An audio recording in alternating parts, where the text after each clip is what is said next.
पाकिस्तान मुस्लिम league नून की क़यादत में हमेशा पाकिस्तान की तरक्की और खुशहाली के लिए काम किया गया।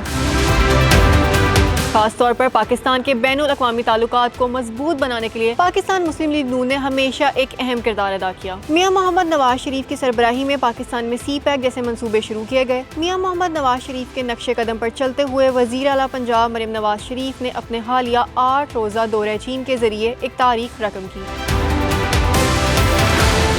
इस कामयाब दौरे की बदौलत पंजाब में तरक्याती मंसूबों का आगाज होगा और चीन के साथ तजारती और मुआशी ताउन मजीद मजबूत होगा।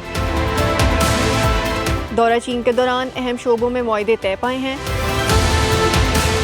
सबसे पहले बात की जाए शोबा तालीम की, तो चीन के ताउन से पंजाब के तालीमी इदारों में AI एजुकेशन को फ़रोग मिलेगा। अगर शोबा सेहत की बात की जाए तो शोबा सेहत में कैंसर के इलाज के लिए चीन में राइज तरीक़ाकार के पंजाब में नफाज के लिए ताउन का फैसला किया गया। हुकूमत पंजाब और BGI की जानिब से कैंसर के इलाज के लिए मुख्तलिफ मुआहदों पर दस्तखत भी किए गए। इसी तरह शोबा ज़राअत और AI फोर्स टेक के दरमियान भी MOU पर दस्तखत किए गए, जिसके जरिए पंजाब में रोबोटिक ज़रई आलात मैन्युफैक्चरिंग प्लांट लगाने का फैसला किया गया। इसके अलावा पंजाब में चीन के ताउन से जदीद ट्रांसपोर्ट का निज़ाम, जदीद तरीन स्मार्ट सिटी, AI यूनिवर्सिटी, जदीद रिसर्च सेंटर और ग्रीन एनर्जी के मंसूबे मुतारिफ करवाने का फैसला भी किया गया। बिलाशुबा मरियम नवाज शरीफ का दौरा चीन पंजाब की अवाम और पाकिस्तान की खुशहाली में एक मस्बत किरदार अदा कर रहा है।